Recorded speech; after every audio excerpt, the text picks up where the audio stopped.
Hey there, and welcome back to Temporary Locals. I'm Jared. And I'm Megan. This week, our guest is taking us to Bermuda and the U.S. Virgin Islands. But before we get into that, if you're new here, welcome. Jared and I are an adventure loving couple, swapping stories from our own travels and also sitting down with guests who take us and you to places that we haven't explored yet. So, whether you're planning a future trip or you're just here for the storytelling, you're in the right place. And we would love it if you'd subscribe and join us. We drop new episodes every week almost. So, to intro our guest today, we are going to be speaking with Lauren Arnold. Lauren is my friend of nearly 20 years. She is a mom, a wife, and an HVAC operations manager. She also serves on the board of directors for King's Daughters Ministry, which is a nonprofit that provides shelter and rehabilitation for women and their children. In her free time, she loves true crime, American and royal history, and puzzles. And today she's going to join us to share some stories from two separate vacations to Bermuda and the Virgin Islands. So, welcome, Lauren. Hey, how are you? Thanks Hello. for thanks for coming on today. Yeah, Yeah, no thanks for problem. having me. I'm Yeah. excited. We're super stoked and happy that you're going to be our guinea pig for our first guest video ever. Love to be a Right. guinea pig. Yeah, Lauren is here to talk to us about her trips to separately to Bermuda and the Virgin Islands. So I think chronologically it was Bermuda first in 2016 and then Virgin Yes. Islands later. Is that right? Yes. Virgin Islands was 2023, I believe. Why was it that you guys chose Bermuda? So actually we really didn't know much about the island itself. The only reason that we chose Bermuda was because it was one of the only and continues to be one of the only places that a cruise line will allow you to stay on that island for 3 days. So with other cruise lines and other areas, you go, you stay on one island for 8 hours and then you leave and you go somewhere else. In Bermuda, you stay on that island for 3 days straight, and that is why we decided to go there. When you're on the island, do you have to go back to the ship every day? Because obviously you're on a cruise, or do you actually have accommodations on the island? So we didn't have accommodations on the island, but if I remember correctly, I believe that was an option. You could stay on the island for quite some time. I don't remember there being like some type of curfew or anything. But I think most people returned back to the ship at the end of their day, whatever time that was. Sure, that would make sense. I mean, if you're doing a cruise and you're already paying for, the room there, just Right. to Yeah. stay there, sure. Yeah, and I mean, it's not like there's nothing to do on a cruise ship. As soon as you leave the island and get back on the cruise ship, there's plenty to do. So we didn't really that didn't really bother us, especially since there was not really like a curfew. So we didn't have to limit our time or our day or really anything. We kind of came and went as we pleased. Yeah. So you were on the island for 3 days. Do you remember like what the first day was like, getting off the ship and kind of going through Bermuda? Yes. Yeah, so the first day was really interesting. Like that's I think another reason why I'm so appreciative that we were on the island for 3 days because with a place that big and so much to see, we did not feel pressured for time, so we were able to really go at our own pace, and it was really nice. So we went through customs, which is just like a really short experience when you're getting off the cruise. And then you walk out and there is a line of taxis waiting to take all of the people getting off the ship around the island. So the first thing that we did was just kind of take it in because the visual is just so different than what I'm used to. I haven't done a lot of traveling, so it was breathtaking immediately. So we really just kind of stood and really took it in. And then I dropped my phone in the water, so that was really nice. So I didn't have a phone for the remainder of the trip. So that was like within the first 15 minutes of getting off the ship. But we really just, looked around, kind of walked around. If I remember correctly, we get off the ship and you kind of enter like this little, almost like a marketplace kind of deal. And there was a lot to do immediately, but after we, looked around and really took it in, we got in a taxi and immediately just started kind of driving around and just getting an idea of what we could do. That's one of the downsides of picking the way that we did, because we only picked Bermuda because we were staying there for 3 days. We really did not plan what we were going to do. So we just got in a taxi and was like, hey, what's there to do? Take us somewhere. So it was kind of, it's like free play. We really just rode around, and thankfully we had a really, really great taxi driver who really took pride in where he lived and telling us all about it, and showing us some of the really cool sites. That's awesome. Mm. So first of all, we're suckers for markets. We say that all the time. Mhm. That's one of our catchphrases. Oh, I remember that being one of the funniest things that I heard on the first podcast that Jared said.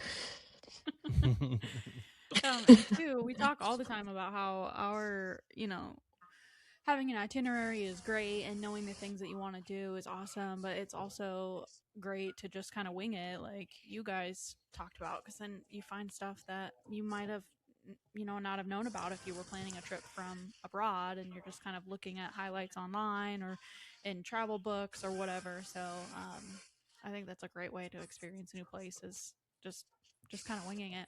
Did you spend time with that taxi driver all day? Did he kind of hang out with you guys all day and take you everywhere, or how did that go? Y- Yeah, he did. I just, every time I think about our trip to Bermuda, it's this particular taxi driver, because he was just phenomenal. And I guess I just compare him to what you would expect in a large city in the US.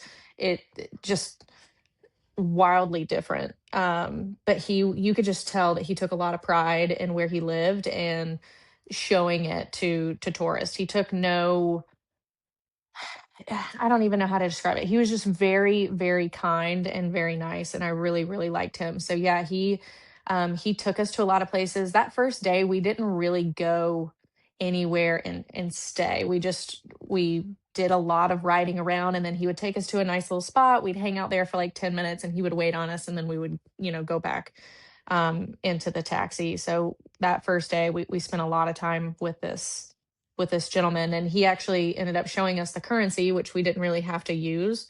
But he showed us the currency, and it's absolutely beautiful. And he actually gave us some, which I thought was really, really cool. Um, but he was great. It was a really, really great experience to have him on our first day and him show us a lot of the things that were there to see, and then even give us ideas for the second and third day. Yeah, that's kind of a ongoing thing too. Is like currency in other countries.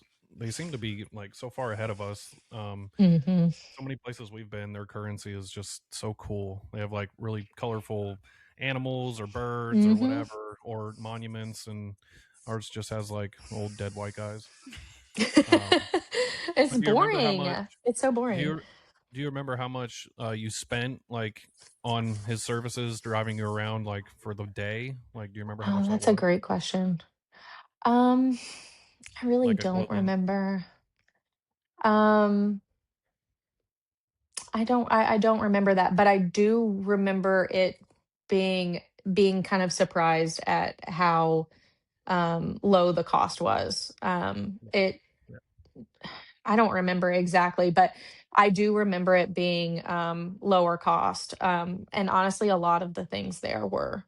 I wasn't, whereas like I kind of looking to the future, but the Virgin Islands was incredibly high priced. Bermuda Mhm. was way, way below that. So, which is crazy because it's beautiful, and they have a thriving economy, or at least they did when I was there. And so I would not have been surprised if it, was more expensive, but everything was very affordable there.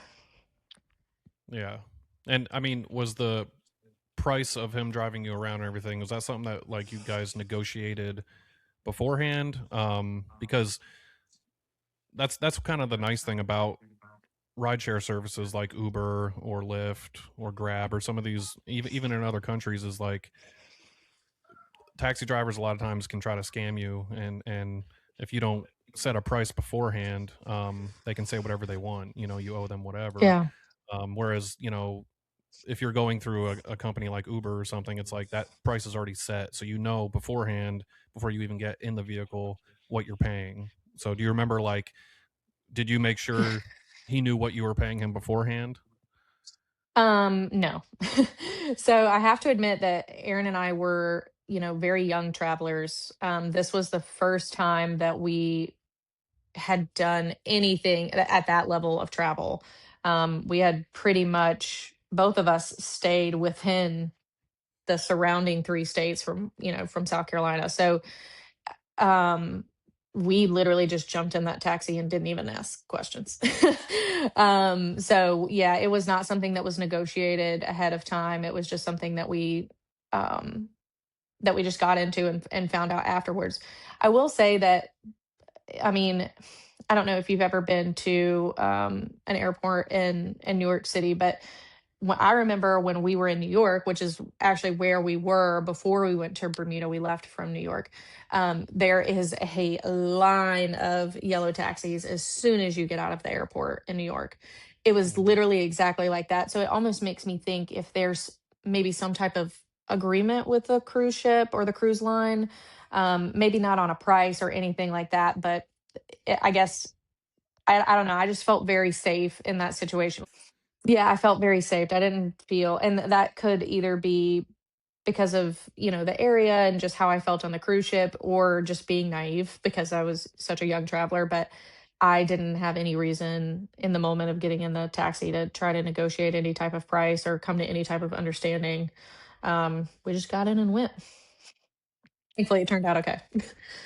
Yeah, they probably do have some sort of arrangement. I know, even a lot of airports won't. They have arrangements with local taxi companies to the point to where they don't even allow Uber to operate Hmm. out of the airport. So you can't even get an Uber from the airport. You have to go with a taxi.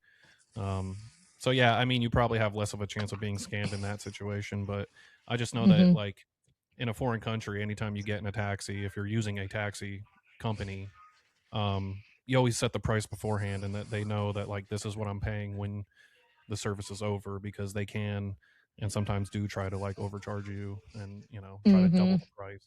So. Yeah, we did the same thing as you when we went to Peru. We just got in the taxi and we're like, "Hey, we're going to Plaza de Armas," and they were like, "Okay," and then we'd get there and we'd be like, "¿Cuántos soles?" And at the Well, end, but we no, we would in the beginning too. I remember opening the door, and that's a lot of times the first thing I'd say to them was, "Cuántas soles," and they'd yeah, say, whatever it is, and it's like, okay. But yeah, I didn't really get. I don't think Peru is as big, as well known for being like a scam place. I mean, not saying that scams don't happen there, but in places Hmm. like Egypt or even in like Thailand and Asia and stuff, it's like they'll try to get you, so you have to be really, yeah, wary of that. Yeah, I think if I were to go back now, I think I would be a lot more weary, and cautious of things like that. I mean, other things too, but specifically that. Like I said, I mean, I had the whole reason that we decided on the cruise and all that was because I was turning 21. I just turned 21. So, and like I said, I had never traveled. So I just went for everything. It's like, you want to go here? Sure, let's go. But now, if I were to go, having just turned 30, I would definitely have a lot more questions. Hmm. yeah, for sure.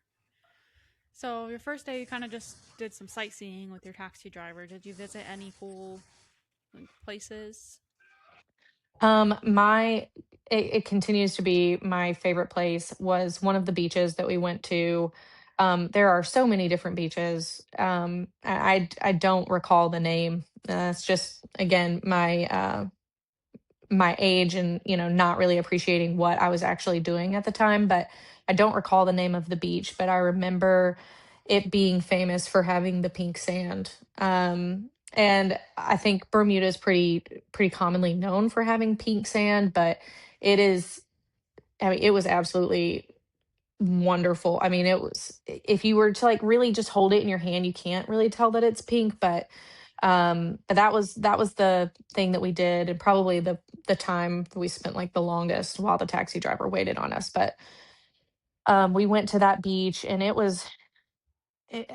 it doesn't even look like a beach I could compare it to that we've been to in the States. I mean, it was just gorgeous. So there's like when you first walk down, there's this big open public area, and it looks like a standard beach, like you would walk down Myrtle Beach or a beach in Florida or something like that. But if you walk a little further, there are these giant rocks. To call them rocks feels like an understatement, but they're huge. And they kind of created like walls, and it made like its own little private beach. I really liked that, especially like, having, well, not quite yet, but about to be married, like just having like that little privacy was really, really nice. And it was just like rock after rock. So you're talking like these big spaces, these two big rocks. You've got your private little space, and then you would have the next area, and it just continued down further and further. And it was gorgeous. So that was the biggest thing that we did on the first day that I would love to do that again. And I actually tried to, take some of the pink sand home. Didn't really work out, but I mean, I made the attempt, so I was proud of that. What happened? So I mean, I can't remember if it was like the first or second podcast. I remember Jared telling a story about trying to get something through customs, and it either worked out or it didn't work out. But well, this one it did not work out. So I basically took some of the sand, I put it in like a little piece of paper, and I just wrapped it up, and it looked just like a little folded up piece of paper. Well, when we are walking back to the cruise ship and we're walking through customs right before you get on the ship, you have to take everything out of your pockets. They're searching everything, and they found the piece of paper on my person and took it from me. So no sand Wow. for me. Did they say specifically like no, you can't take this sand? Yep. Yep. Did they No, say you cannot take this sand. I have they didn't if they did, I don't remember it. So it obviously wasn't like something crazy or memorable, but I just remember them very specifically saying that I could not take that back with me on the ship. I was so bummed. I was so excited to show my pink sand to people. Thankfully, I had been on the beach, so like they couldn't make me like empty my shoes. So I mean, I did, I did carry some over that line in my shoes, Oh but yeah, it that's a never made good it home. idea. For It anyone never that made it wants to home. smuggle sand off of Bermuda, just put a bunch in your shoes. Yeah, right? Yeah. Yeah. Yeah. I've heard of that before though. I've heard of people getting sand confiscated, and it's kind of funny Mhm. because in certain places they'll actually sell like bottles of the sand, the local sand Mhm. that you can buy at like gift shops and stuff, but you're technically not allowed to take it home. So you can actually, even though you can buy it there, they'll confiscate it at Yeah. customs anyway. So, but going back to the pink sand, I kind of wonder, like, I wonder what makes it pink like that. It's got to be something geological, I would assume, minerals of some kind. I know, like a black sand beach, it's from usually volcanic activity. Um, Mhm. your dad would probably know the answer Yeah, to that, he but would. um, yeah, it's interesting that it's pink. You know, It's also like what really just kind of shocked me by it is, if like I said, to hold it in your hand, you really can't tell. I don't know if that's like a volume thing because, obviously you're not holding, a large amount of sand in your hand, but you really, it's not like you hold it in your hand and you see like pink specks or anything. But if you're to look across the beach, it's just, and it's not like crazy, like milli level pink. It's Mhm. like this very like calm, almost like a coral looking color. Yeah, it's Um, probably a pale, like so pale that when you hold it, yeah, individual grains, you can't really tell. Yeah. Right. yeah. I still try though, man. And I'm really bummed about that to this day. It's probably So, kind of like, and this is a weird example, but like a polar bear looks white. Their hair's white, right? But their hair is actually not white. It's clear. Did you Mm, know that? what? yeah. Yeah, a polar bear's hair is actually like fluorescent, like clear. Like fiber optic looking, Yeah, like a it's strand of, yeah, it's clear. But but all together, together it looks white. when it's all together, and you see a polar bear from afar, they're it's white. They have white hair. So Wow, I had no idea. yeah, Hmm, You learn something new every day. I'm that's full of right. knowledge. It's all up there. All right. So I think I asked you this when you were going, either before you went or after you went, but we can't talk about Bermuda without talking about the Bermuda Triangle. Did you have any reservations or any weird experiences while you were there? I did not. Were you It like, did you have any anxiety going into it? Like, oh man, what if we fly over the Bermuda Triangle or something? um, no, I really didn't, and that could be because I had crippling anxiety about being on the ship, but not about where I was going. So I've always been scared of large bodies of water. Watched the Titanic way, way, way too many times in my life. Drowning is my biggest fear. So I was very distracted by the fact that we were on the cruise ship. I never even thought about the fact that I never even thought about the triangle. The word triangle never even entered my mind, and we didn't have any weird experiences. So, um, like I said at the beginning, I think that if we were to go back, there would probably be a lot more exploring that we would do. So that could play a part in it. But no, for the most part, it was kosher. It's good, great. I'd 10 out of 10 go again. No fear. Did any of the locals mention anything about that? I mean, how do they view it? Because the rest of the world, we kind of know of Bermuda and that area, the Bermuda Triangle, as being famous for ships going missing and planes going missing and people going missing. Like, do the Right. locals acknowledge that, or do they just think it's silly? I to the locals that I spoke to, it was never brought up. So I would assume that, you know, they probably did have some type of opinion on it. If I were to guess, um, going back to my taxi driver, he told us very specifically that Bermuda's economy thrives on tourism. And Right. that is why they are so polite. And because you're not going to go there and feel unwelcome because, you're a hindrance to them or you're in their way or you have too many questions or no, they love to see people get off that cruise ship. So if I had to guess, I would say that some people might even just feed into it. I could see a local just having the conversation and not being like, oh yeah, that's nothing. You just hear all the stories. I mean, I could see somebody. Yeah, I did have this weird thing happen to me last week, just to kind of be polite and not turn somebody off. Right. Yeah. Or it could scare people and make them not want to go.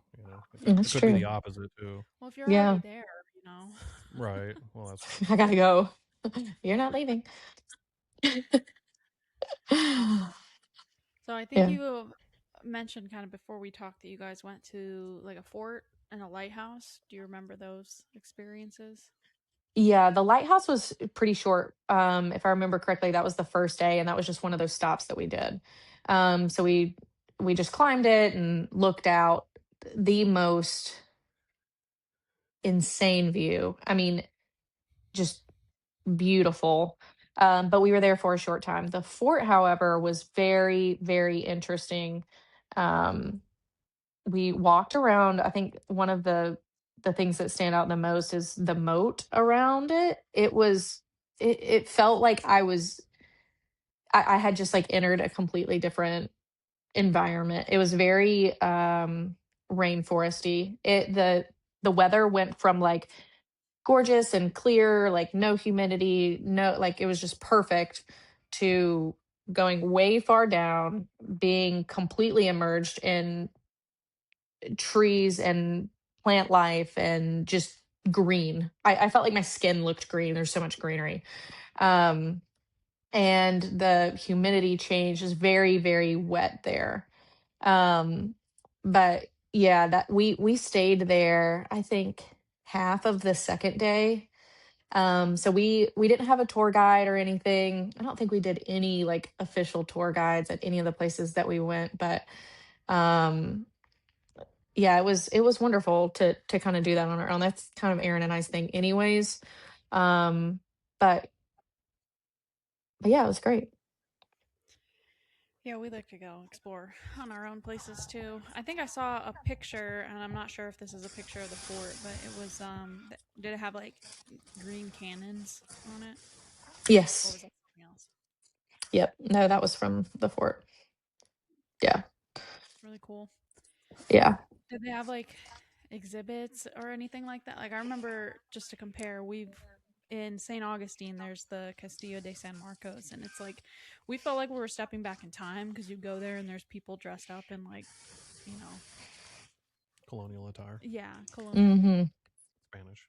Yeah, and they do like demonstrations and stuff. Did you experience anything like that there? No. And that's realizing that there were no exhibits or anything really like formal there is what made me think about the tour guide thing. Um, but no, there really wasn't. It was just kind of like a free for all to just walk around. I don't even really remember there being, how if you're like walking through a park or you're walking in a museum or something, they have like small signage in front of whatever it is that kind of explains what you're looking at. I don't even recall there being anything like that. So really walking through there, you just kind of use your imagination for whatever it is that you're walking through. So like I remember walking down a very steep set of stairs and walking through it, straight concrete building, obviously underground. But what I would assume would have been like barracks. But you can tell like it's they probably haven't changed much at all from it when it was originally being used. Um, because there's nothing. I didn't see a single person that could explain anything to me or tell me what any of it was. So I really just used my imagination as far as what I was looking at.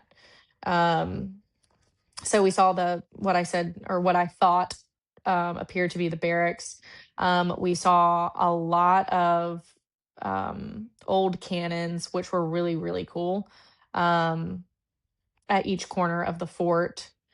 Um, and then a lot of like open land around where that building was. A lot of it was underground, and then walking through that rainforest. But now I almost feel kind of ashamed that I don't know much about it. I couldn't even tell you the name of the fort because there was no information about really what we were looking at.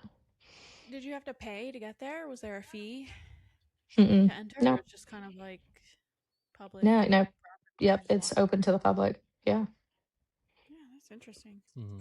yeah. Yeah, it almost feels like I don't know, like a more authentic way to experience it. Like it's cool when Mm-hmm. you go to a place and they've invested money into like signage and things like that to help like explain the history and stuff, but it's almost kind of makes you feel like you're an explorer and you're like discovering it. Yeah, yeah.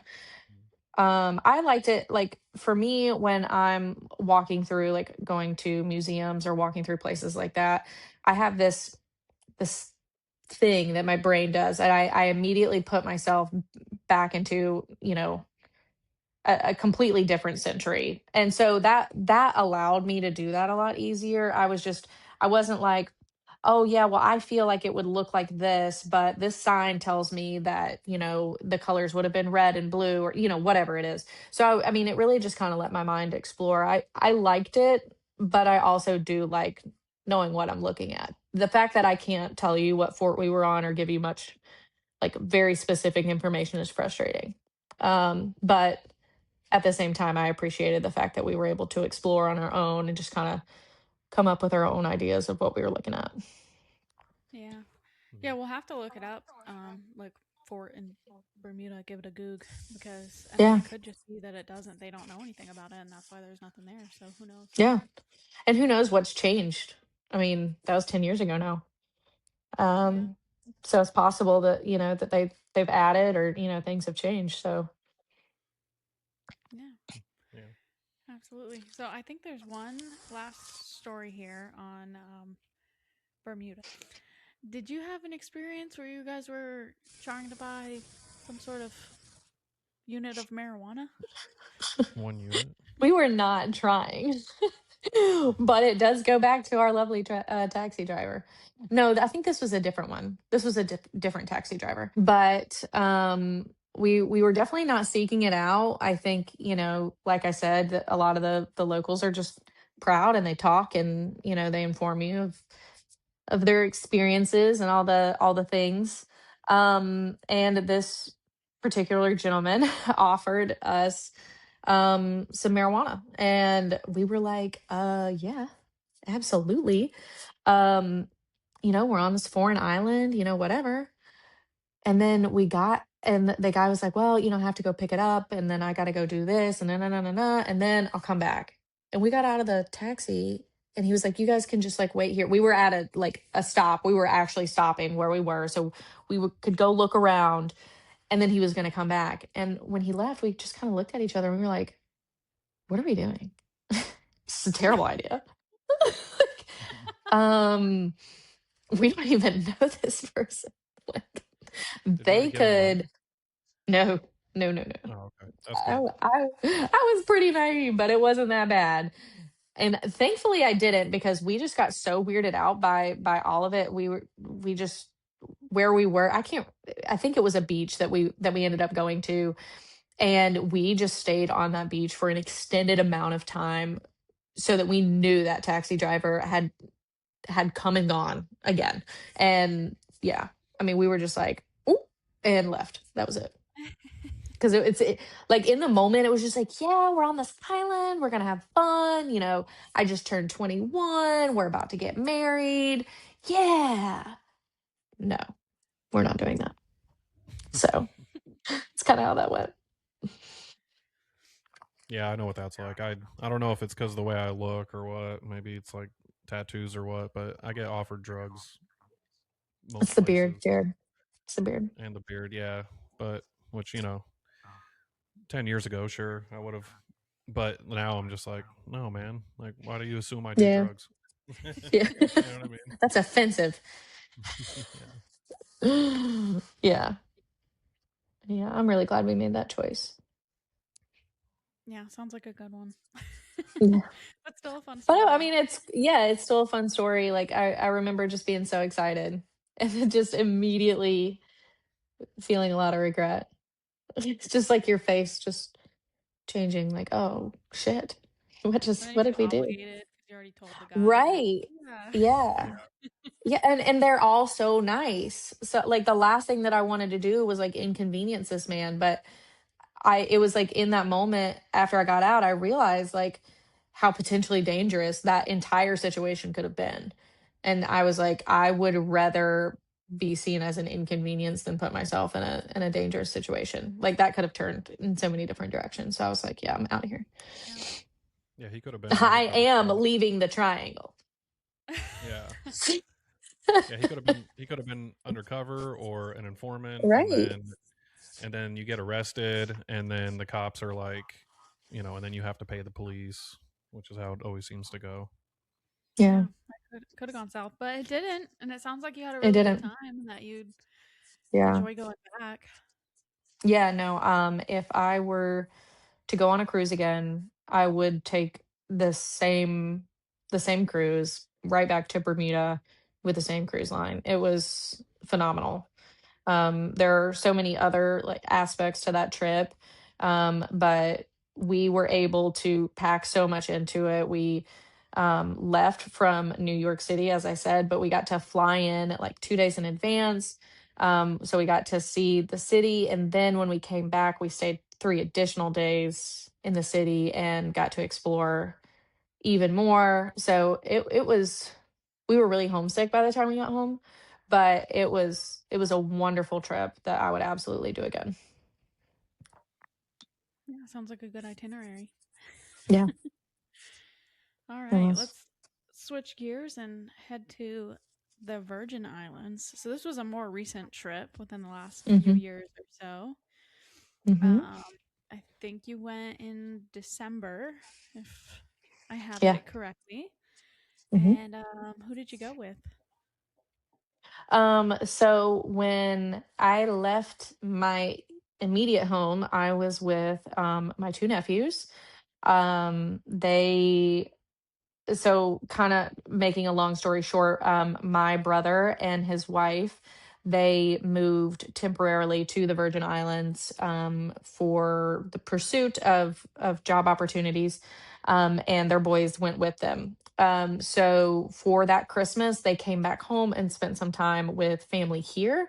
And they had to get back home. Brent and Nicole went back home earlier, and the boys stayed here. So they stayed with their grandmother for the first part of the week, and then they stayed with me. And they asked me if I would fly them back home so they wouldn't fly by themselves because of their age. And I was like, you know what? I think I'll take one for the team on that. Um, so they stayed with me the night before, and then we went.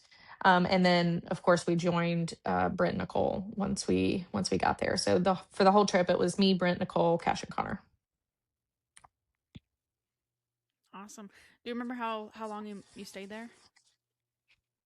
So I was really only supposed to stay there for 2 or 3 days, but I ended up missing my flight back home. That airport was tiny, and it was really hard to get information. It was very busy, and I had been waiting, thinking that my flight was coming, waiting, waiting, waiting, and then all of these people started talking about flight such and such, what had been canceled or something along those lines. And so I went and tried to confirm it with anyone that I could find that appeared to work at the airport. And I talked to one person. They told me the flight was canceled. It didn't end up being canceled, but I did get an additional 2 days out of it. So I ended up staying for about a week. That worked out. Yeah. Yeah. Sometimes missing your Yeah, it flight was is, nice. it's good. Yeah. Yeah, it was nice. It was hard because I wish that I could have done that trip with Aaron. That would have been so much fun. It was really hard to enjoy a vacation that much with him being at home, um but yeah, I was not mad at all about staying an additional 2 days. Yeah. Were you staying with your brother? Hmm. Yeah, so they had an apartment, which I guess technically there it would have been considered an apartment, but It was it wasn't like an apartment that you would see here. It was, almost like a townhome, but in the form of an apartment. So there were, like, a lot of people. It was like one big building cut into, um, different, um, rooms. I don't know, words are hard. But it felt more like a townhome because of the space, but I guess technically it was an apartment. But it overlooked the water. It was very, very nice. Wow. Yeah, that's awesome. Did you do any like exploring while you were Oh, there? yes. Yeah, so, the first the first part of the trip, it was planned that I was gonna be there and the boys were getting home. So, me, Brent, and Nicole and the boys did a lot, and we had a lot planned for that time, but then I ended up staying longer, so the final 2 days, they were working, and the boys had a babysitter, so I didn't really I couldn't drive. I didn't have a vehicle or anything, so I ended up staying around their apartment for the last 2 days. But the first 2 days were pretty packed. We did a lot of eating. Brent and Nicole are foodies. Brent, my brother, is a chef, and his wife Nicole is also incredibly talented in the kitchen. So we ate a lot of wonderful food. We spent time at the resort that they both worked at, which was really nice. Um, we did, walk through the rainforest and went to several different beaches. We did a lot in the first few days. And like, what kind of cuisine are we talking here? I mean, is there like a local Virgin Island type culinary? Like, I what kind of don't food do they eat there? I don't recall it being wildly different. I don't but I have to admit that I am a very picky or basic eater. I like really, really good food. But like really, really good food to me can be chicken nuggets. So I'm not, and Brent knows that about me. But I don't think that there was anything like overly special. At the resort, it was pretty, you know, pretty basic food. We we had Mexican, um, some really fancy food. But yeah, I don't. That's a great question though. I'm gonna have to ask Brent about that if there was more local cuisine that we didn't eat that he didn't take me to because he knew I wouldn't Mhm. eat. So you said that you guys ate a lot of food. Was it food that like Brent prepared for you, or was it restaurants or a mixture of both? I wish that I could say that it was food that Brent prepared.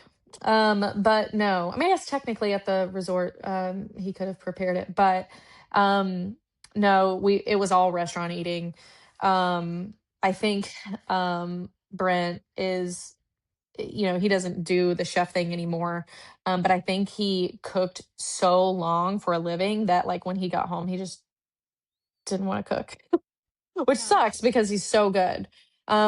Nicole did make a home cooked meal one night and it was amazing. But it, nothing different than what we would have, eaten here. Mhm. Yeah. While you were there, were you offered a job? Yes, I was. It's kind of sad because it was the first time in my life that I would have actually considered leaving the area that I've always lived in. And I realized how, like, I was like, wow, I can't believe that I actually have the feeling that I would want to do something like this. And just walked in the door, guys. Sorry. So yeah, it was the first time that I, would have considered something like that, but realized how nearly impossible it would have been. But I was offered a job to help this organization um, basically rescue dogs. The way that they care for dogs on the Virgin Islands was awful. It's really really awful. So it is very very expensive for them to get dogs on a flight back to the states, which is essentially what they want. That's what they consider to be a rescue, um, because of how poorly they're treated there. But it was basically someone who would help to organize and um, obviously grow funds for something like that. There wasn't a huge demand for it there, but um, I ended up meeting this gentleman and just talking to him, and I told him a little bit about myself and a little bit of my background and how much I love animals. And yeah, he straight up offered me that job right in the middle of some random store that we were in. It was really interesting, very humbling too. That he within 10 minutes of talking to me offered me something like that, but it would have been Yeah. fun in another life. Yeah, I threw my hands up because I was like, that'd be perfect for you because we talk all the time Hmm. about you. Well, not so much anymore, but we have talked about you opening a like Right. pet rescue Yeah. because you have many dogs and cats. We have not Correct. talked about this on the podcast. I didn't even think about that. We could have put that in your intro. Yeah. Animal lover. We don't. Yeah. Yeah. Yeah. Um, yeah, I think it would have been really cool, especially like the the situation with the animals. It wasn't really something that you could hide yourself from. It was very apparent and it was very public. And it was very, very difficult. Like outside of the fact that it was an absolutely wonderful vacation, that really brought it down a lot of the times. So I can leave that situation being happy or find some hope in that there are people on those islands like trying to find a way to make that situation better. So I was excited about that.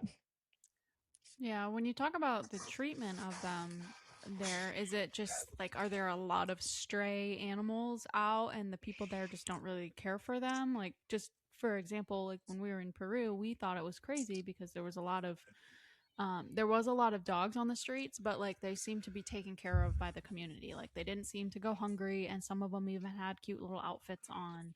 Mhm. And things like that. So was that the experience there? Is that the locals just don't really care for the dog population? um so I found it very interesting that it was that it was the dogs that were mistreated and not the cats. Not because one versus the other deserves it more, but you most often see cats being like avoided or not cared for. In this situation, it was the complete opposite. Cats were like, I mean, you would see cats everywhere, but just like you said, they were very well taken care of. A lot of the cats, like in places that you'd walk into a shop or, somewhere local, and they would have cats that just hung out, that they just got adopted by those shops and they stay there and they get fed and they're loved. The dogs, however, are, there's a lot of fighting. There's absolutely no care. There are a lot of strays, and most of the time they are starving. Um, there are a lot, and I don't know if you would want to keep this here, but there's a lot of dead dogs on the side of the road, and not in just like, oh, you see it sometimes, like driving down the road, somebody got hit. I know we're talking about violent deaths of these dogs, and they're just laying out on the side of the road. So unfortunately, Brent and Nicole had to come up with a word, that they would say to Brent would typically say it to warn Nicole so that she didn't have to look at it, but it would also so that they could distract the boys so the boys didn't have to see it. But I knew anytime they yelled watermelon that it was something that you had to be careful, you had to turn your head. So it was so common there that they had to come up with, something that triggered a warning the to the other people in the car. Yeah. It was very Wow. sad. Very, very sad. And it was, like I said, it was very hard because it's such you know, a beautiful place. I would say that the locals are not as nice as the people in Bermuda, but nice people. And for someone like me and anyone, it really made me think differently of where we were. Yeah. Mm. What was the overall vibe like? Did you feel safe while you were there? I would have felt safe had Brent and Nicole not lived there for as long as they had, and they'd known. So I feel like it's one of those places, like you hear, like if you're in Atlanta or you're in like a big city, all it takes is a turn down the wrong road and you're in a completely different place. There was a lot of that. And there are a lot more men on the Virgin Islands than there are women. And I'm just going to let that speak for itself. There's a lot of violence towards women on the Virgin Islands.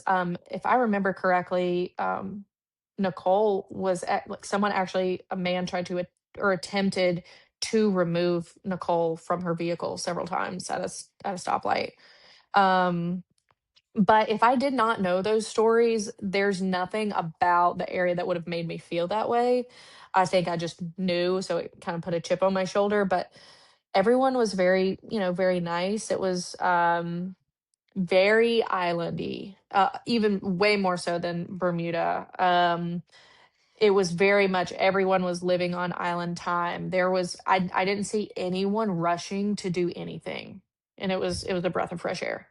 One thing that I also found very interesting is that you have a very, very particular greeting to everyone. It's good morning, good afternoon, good evening. You say that every single time that you speak to someone on the Virgin Islands. It is considered very, very rude and disrespectful if you do not greet them in that way every time. Hmm. Yeah. That's a interesting custom, but yeah, makes Yeah. sense. Yeah, I thought so too. Because Brent was starting to use it like all the time. And I was like, Brent, what are you talking about? What do you mean? Good We evening, do not Laura. talk like You that. need Yeah. But and then in some cases you just take the good off of it, like it becomes very casual. So it's like afternoon, like evening. So yeah, it was different. It was very different. Yeah. Well, that's interesting. There's Good tip if you're going to Virgin Islands. Yeah, Uh, drinking is also very, very, very, very common there. So you can walk into um a gas station and order like any kind of alcohol. You can open a can of beer while you're standing there. So it's very, very common to see people driving around or walking around or pretty much anything that anyone's doing. They've always got beer, wine, liquor, whatever it is, all the time, including driving. Dang, do they not have any like DUI laws? I remember asking Brent that because I thought it was so strange. I think that there are laws, but they're very, very loose. So as long as you're not crazy, as long as you're not trying to kill somebody, like you're fine. You're perfectly fine. Nobody's gonna stop you. Wow, that's interesting. Yeah. Yeah. Do you have any other stories while you were there that come to mind that you haven't shared yet? I think one of my favorites was driving through the rainforest. It was, if you've never been to a rainforest before, it's just it's unlike anything you've ever experienced. But Brent, I remember we're driving, the roads were crazy. So driving there was like off-roading here. Um, but we're driving and Brent's like, "Hey, do you want to go give a beer to a pig?" And I was just like, "What? What do you a beer to a pig?" And I was like, "Sure, let's go." So, anyways, it's this very like common stop in the Virgin Islands in the rainforest, and you go there. There's a bar, of course, and you can sit in there and drink. And then they also have these giant hogs, and you take a can of beer, and you literally like they stand there. They know you're coming, and they will stand there right at their little fence. They jump up, open their mouths, and then you just drop the whole can of beer straight into their mouth. They drink the whole thing and then drop the can and wait for the next person. Like these pigs are drunk, very drunk all the time. Drunk pigs. Is that the Drunk bar called the pigs. Drunken Pig? Yeah. I'll have to ask Brent what the name of it was. That's funny. I just thought it was really weird. It almost felt like inhumane, but I did it. Yeah. Um, I mean, the pigs um, seem to enjoy it, right? oh yeah, the pigs definitely enjoyed it. And I mean, you can tell it wasn't like, you know, you could tell that the people there that they really, they really took care of the animals that were there. I didn't, other than the fact that I was like literally giving beer to this pig, I didn't feel like there was any type of like safety concern for the animal. But um yeah, they, would kind of come in and out. They would bring different pigs or whatever. So everybody got a little bit of beer. No one was left out.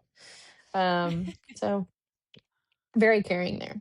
But I don't know if I've ever sent you that video, Megan. I'll have to send you the video of me doing that. It's very Oh, interesting and very, like, very unexpected question from Brent. Wow. yeah. Just do driving along. Hey, you want to go give a pig some beer? Yeah. I was, sure. Yeah, that sounds Not like a something really that I good really time. thought that we would enjoy that much, but I did. Yeah, I'm surprised the pigs didn't just eat the can too, because pigs will eat anything. So I don't think Yeah. that feeding them beer in any way is like inhumane, because I'm pretty sure pigs can eat anything. Right. Yeah. They're pretty, I I would imagine that it's something that like because it happens so frequently that they're probably taught not to do that, but I will definitely say that I thought that they were going to. yeah, Yes. yeah, drunk pigs. That sounds like my hometown. Yeah. Yeah, I was like, "Wait a second, did we get back to South Carolina and I did not know it?" But we were still there. That is funny. That's a really funny story. Was it just you and Brent in the car? No, it was so we all went. It was me, Brent, Nicole, Cash, and Connor. So, the boys got to do it too. What did they think? I guess Oh. they were toddlers. Oh, they loved it. They loved it. I got videos of them doing it too. They were definitely more like cautious, to like drop a Mhm. beer and I mean, because like the pigs were excited, like mouth wide open. So I think they were a little cautious, but they enjoyed it. That's so fun. Yeah, yeah.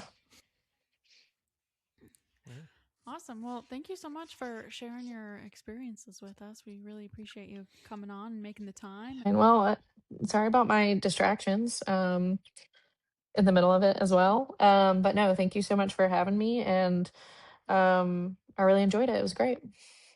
We'll talk again soon. Okay. Bye. Bye. All right, everybody. Well, that was our conversation with Lauren Arnold. We hope that you enjoyed listening to their experiences. And bonus, if you found some interest in planning or researching a trip to Bermuda or the Virgin Islands from some of the experiences that you heard. With that, that's it for this week. Thank you guys so much for listening. Let us know if you enjoyed this episode. You can find us on Spotify and Apple and YouTube at Temporary Locals. We are also on Instagram at Temporary Locals Podcast.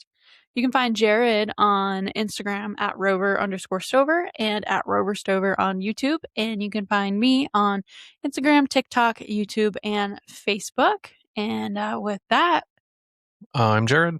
and I'm Megan. Thanks for exploring with us. And remember to be a local anywhere you go. Bye. Bye.